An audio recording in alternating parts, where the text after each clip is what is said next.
Welcome, I'm Rogers Anderson. As we travel around the county, we are always interested in the latest events that we can get on the air that would show significance and importance and invite people to go to different things. And today we're very fortunate in having two distinguished people, not new faces to our audience. One is our distinguished colonel, I call him. Stan Tyson lives out in the Grassland area and has been around several years in different roles for our county, and currently here in the role today talking about our Memorial Day services that are coming up on the 30th. And AJ, it's always good to be with you, and the efforts and the hard work you've been putting in over the last year, a job that Stan had several years ago, so you can kind of look at Stan and see how you're going to look in about another 40 years or so. No offense, Stan. He's going to have to improve an awful lot. Let's talk about a little bit before we actually get into the program, because you both of you men are so instrumental in what we're doing for Memorial Day. And AJ, I'm going to pull rank on you here a little bit and let Stan talk about some of the differences between Memorial Day and Veterans Day. He always does such a great job of that. And then we want to get into the program and some of the things that are doing, which also involves Stan. Okay. Stan, talk to us a little bit about the difference. Oftentimes people get those mixed up. Okay, you have 3 days basically that are dedicated to the service. You have Armed Forces Day, which I think is in June. And Armed Forces Day recognizes all military personnel in uniform in service at that time. Then you have 2 other days. You have in November, which used to be Armistice Day, which is now Veterans Day, and this recognizes veterans, and the word veterans means they're no longer in service, but those who served, and anybody, and that's when we have our parade in downtown Franklin.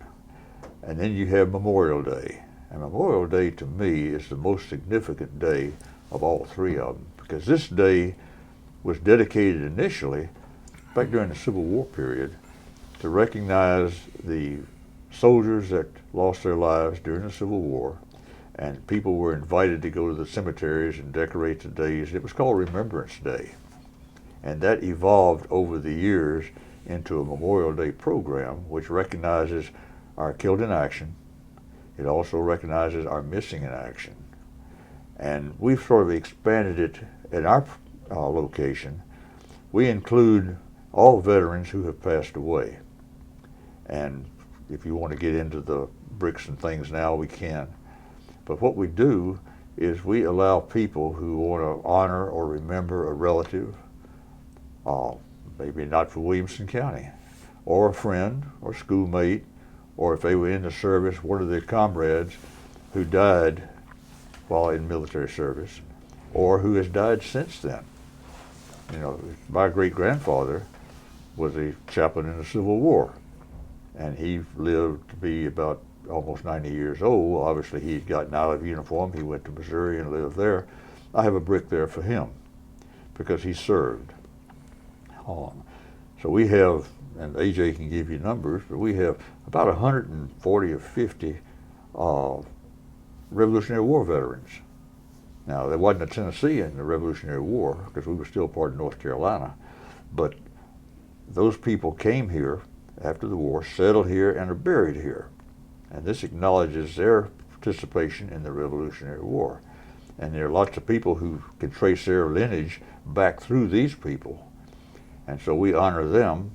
Then we have a large block, and have probably several hundred of these now, of guys like myself and like you, like AJ, in the service, got out, and when we pass on, if our families think enough of us, or our friends, or our relatives, or somebody, or if you don't think they will, you can buy your own brick now, exactly, and right. you hedge your bets on that, and when you pass on, then you complete the last date, and that brick can go into our sidewalk. And then we have our center circle, which are the KIAs, those are killed in action, and we were able to trace the numbers back to the War of 1812. And when you go there, you see a big black circle with the symbols of the 5 branches of the service, Army, Navy, Air Force, Marines, and Coast Guard. And around that circle are bricks that are dedicated to those individuals. And we picked up some people who weren't from Williamson County, but Franklin and Brentwood both adopted units from Fort Campbell that were fighting in the Middle East, in Iraq and Iran, and also in Afghanistan. And when they had a KIA, we acknowledged that because they were an honorary Williamson Countyan. And so they're in that circle also, and it comes up to date. And that circle will be expanded as casualties come in. And then we're starting a new section this year, because we had people who died in service that were not necessarily killed in action, but they died while they were still in uniform. And others, one group be acknowledged, all were killed almost exactly 50 years ago to this Memorial Day. In fact, they're being acknowledged because they have a Williamson County connection. And they died on the 28th, 29th of May, and there was one that died on the 4th of June, and another died on the 31st of May after the battle was over, and they were kind of cleaning up, and there was a sniper got this one kid, and the other one was a accidental death. And so those are being acknowledged, and they're in a different section of the sidewalk that we're starting. And these are people that were in uniform and not necessarily, as I say, from Williamson County, but have a strong Williamson County connection. I think you can tell, AJ, that he has a great passion. He does. For this. And before we actually get into the Memorial Day event itself, and thanks, Stan, for kind of distinguishing, I mentioned too, and forgot about Armed Forces Day and recognizing the differences in those the dates that we honor our military men and women in some form or fashion. But AJ, I know most people will see your face like they see Stan's face on that particular day and think that's really what he does. And most people do not realize that it's just one part of your job. It's a very important part. It's a day that personally, I think of all of the events that I go to, maybe enjoy is the wrong adjective or adverb to say for the word, but it's the event that I look forward to personally. Maybe it is our military background, but there sure are a lot of people there that with varying reasons why they're there, from loss of a loved one or a son or a daughter, spouse. But then there's a whole bunch. There's just people there that are very patriotic in nature and just want to be part of that almost 1 hour ceremony. Now there's an hour before and an hour after, but the event itself is a very memorial and a very solemn time. But talk about your job and your role, because we're going to ask the staff to put your name and phone number and how they get a hold of it, because the other 364 days of the year, you're kind of got a different hat on. Right, I do. Well, I'm working full time now, from 8 to 4 Monday through Friday. I'm in the office, and you know, when I'm not playing Memorial Day or helping with Veterans Day or the events in the community, I'm in the office helping veterans navigate the VA system, filing claims for disability compensation, or helping surviving spouses navigate through the VA system, because it's confusing and difficult. So I help with that process, and but any veteran that needs assistance with finding a job, or there's just a lot of things that I can help them with. Questions, and if they have questions. Exactly. Some of the retirees might have a question with DFAS, defense financing, the folks that pay them, and this year I had a lot of questions on the new tax form, the 1095. I actually had a lot of people visit me about that. But if they need assistance with getting signed up for VA health care, or there's a lot of things that I can help them with and steer them in the right direction. I think it's important that we point out at this time that when Stan was doing this job, it seems like just yesterday, but it's been a few days now, Stan, Stan elevated it. He had, again, the same passion you see this morning. I'm talking about the Memorial Day. Stan had that passion that he wanted to help that veteran. Him being a veteran, he wanted to help that veteran. And then when he announced his retirement, we were fortunate again that he brought a different element, a different procedure. He came from the VA side and could really navigate the VA system through the health side. And of course, you bring in an even more youthful passion, love for taking care of our men and women and getting out into the community too and educating. And we've elevated that position thanks to the funding by the county commission from a part-time position to a full-time position now that allows you the flexibility of being here, except for those days you're out on public speaking or whatever it may be. You're here from 8, you're 4:30, and your time expends over. Now your hours may be flexible because you're a one-man show. Right. But it is so much more intense in the time than so many other counties and cities offer across the state. Unfortunately, many other counties are not as fortunate to have the funding mechanism and the way to get things done, but it is so critical to me that I think that it did my heart good that you wanted to go to the full-time, but it also did that we were able to expand those hours to help our veterans, not just on Monday, Wednesday, and Friday that we have done for so many years from 8 to 12. That's all we could do at that time. And yes, it is a growing of government, but in this particular case, I think the men and women we're helping have brought us to where we are in our point in history. So I wanted to say the third, publicly, and to your predecessors prior to you, certainly Ken, and to Stan, and Stan's been engaged from day one. I hope he is able to live another 20 or 30 years, and if not, we'll just prop him up because Right. he is Stuff him and put him up. well, and I might as well say this. I mean, Stan's been a county commissioner. He's been in your role. He's very active in his church up at the Methodist Church there on Bethlehem Road. He's an advocate supporter on the board of our highway board. He's one of 4 men that vote on the Williamson County unincorporated roads, which is 700 some odd miles. I don't know what it is. He's got his little section he's got to do, and of course from time to time somebody's always calling him about Right. getting engaged. So he's a prime example of moving back after he retired with his wonderful wife Dorothy, settling in here. He's got those. He's got a son-in-law now that's retired. That tells you that Stan may have to find something for his son-in-law to do. He's getting long in the tooth. Yeah, he's getting long in the tooth. That's an expression that's old. Let's talk about the event that's coming up on the end of the month, the 30th.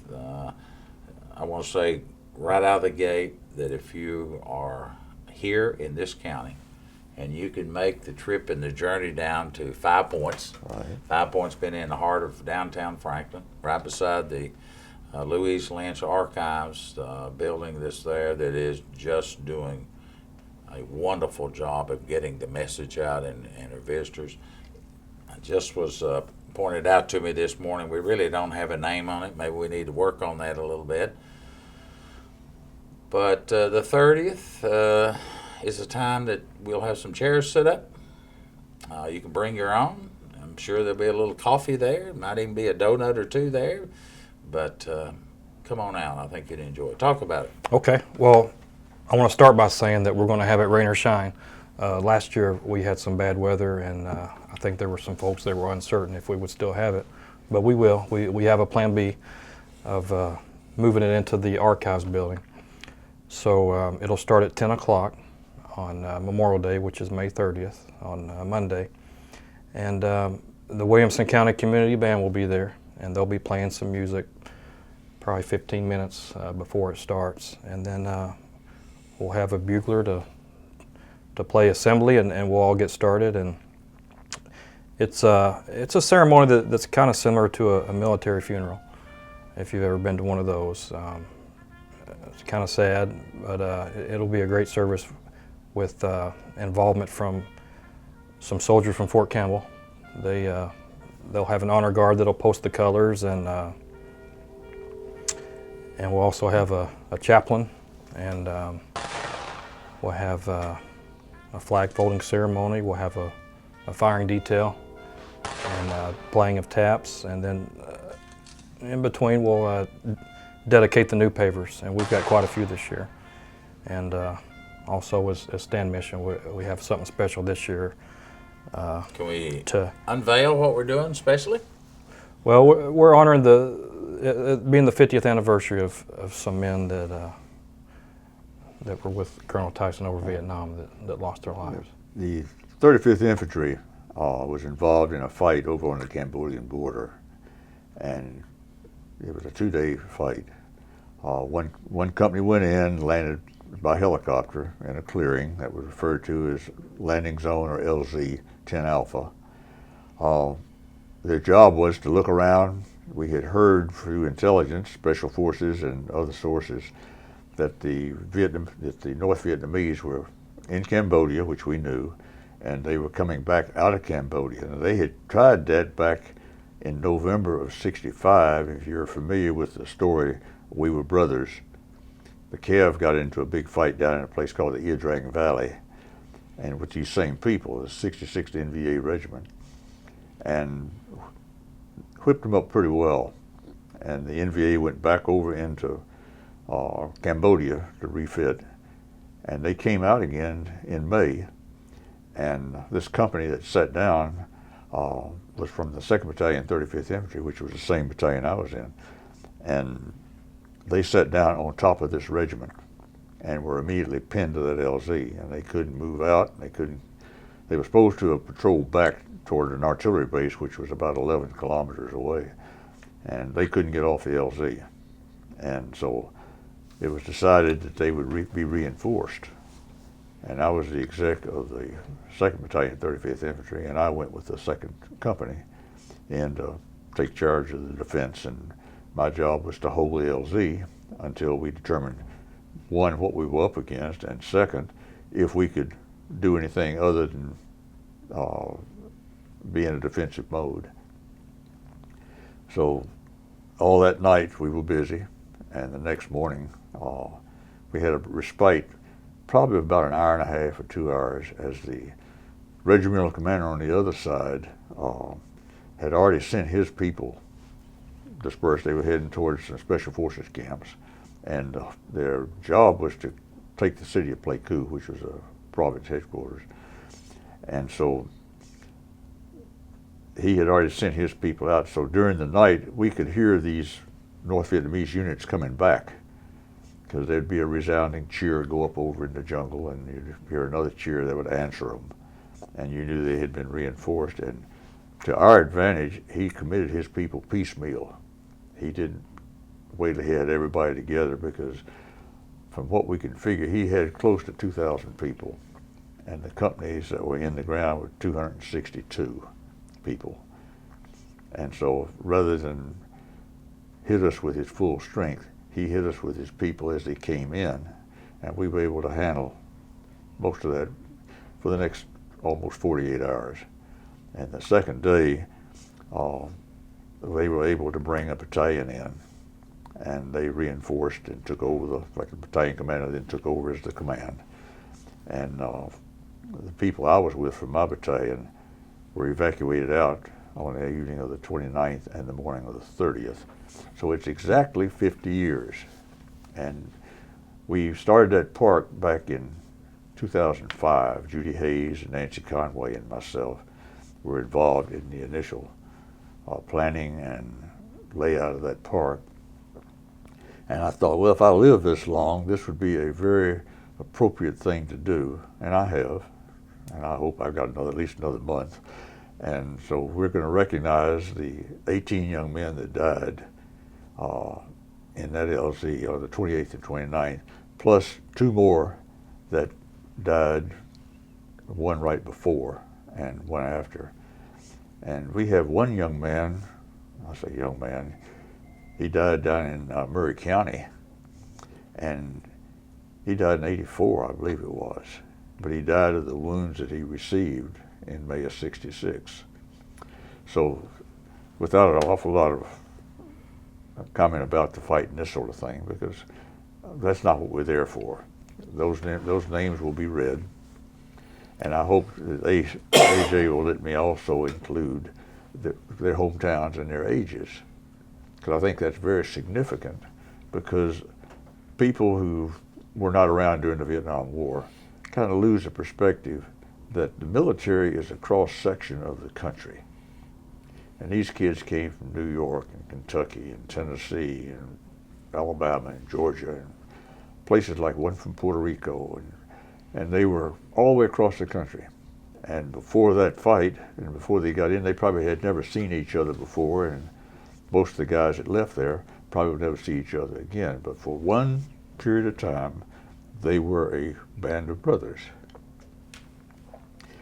And so I think that's very significant. And I'm their Williamson County connection, so it all blends into what that park is all about.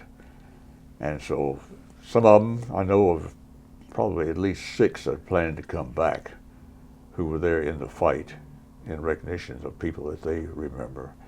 I've notified the hometown newspapers of each of the ones that were killed, and I've written a little blurb about what it's all about and inviting them to come if they can. And there won't be any parents left, I'm sure, but there may be brothers and sisters, maybe some wives, maybe even children of some of these young men that might be interested in coming.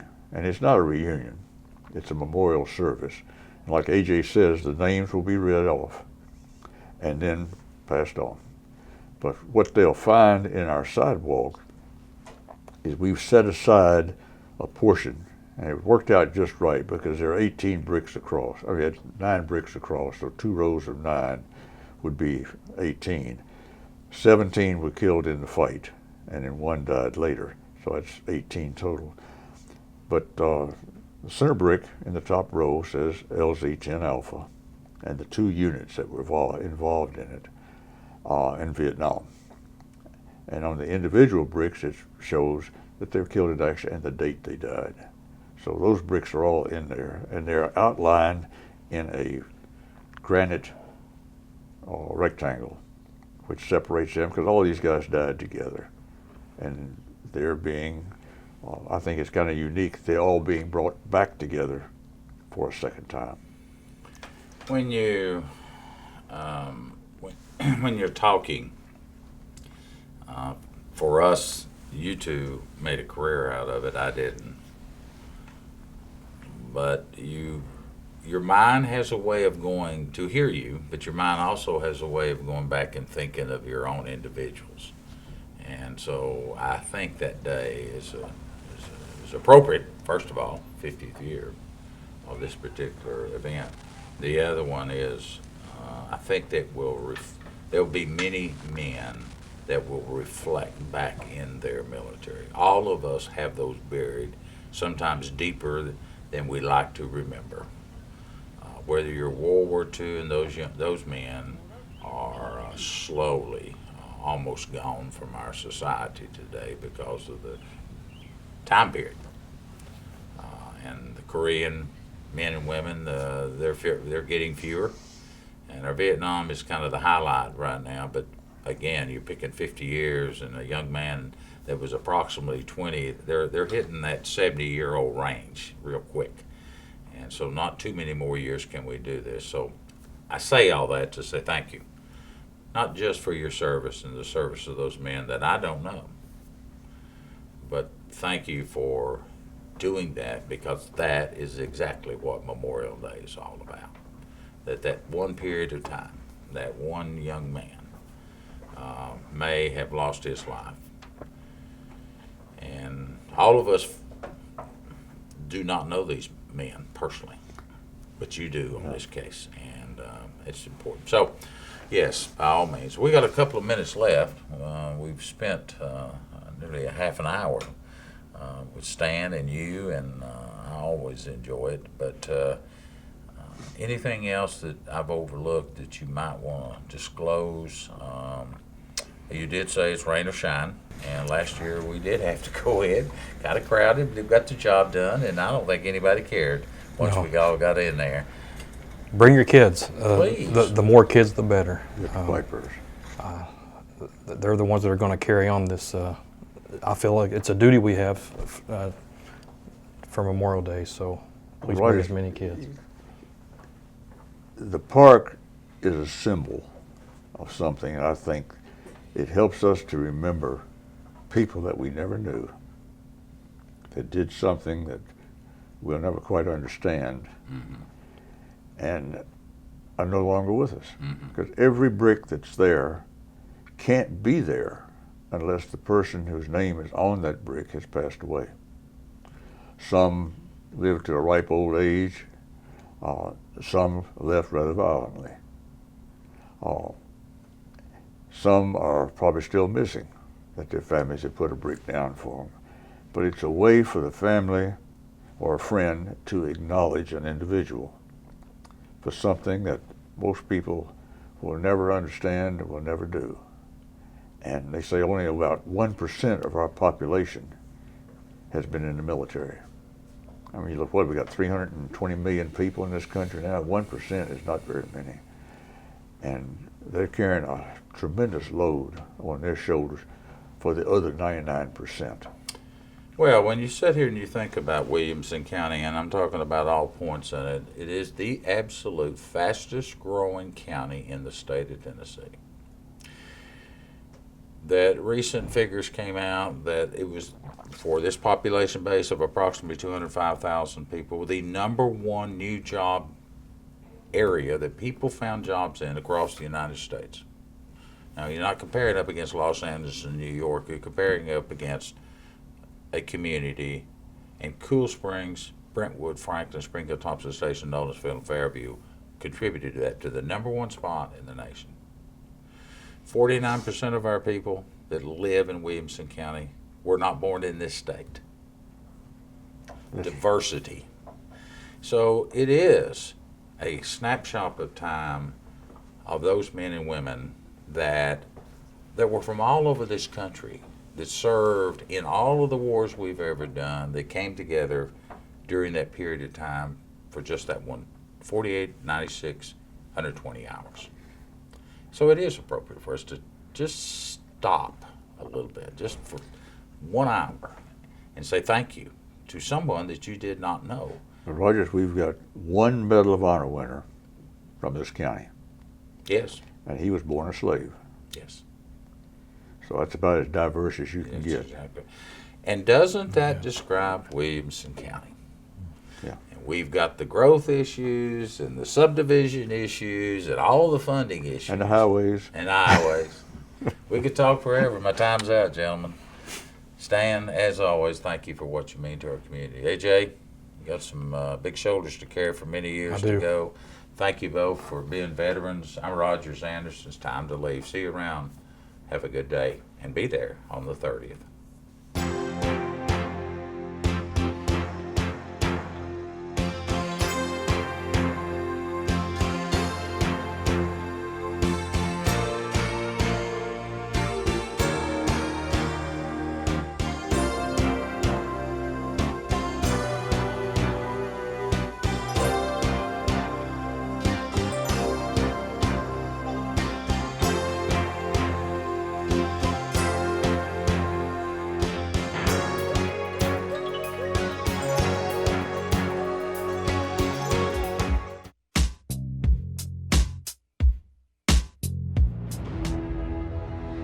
Nothing will stand in our way. I will finish what you started.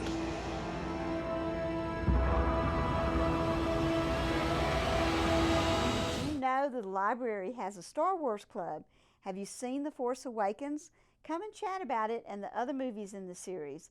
Bonus, you can dress up as your favorite Star Wars character, play Star Wars games, and chat all about things Star Wars. Led by our teen Star Wars expert.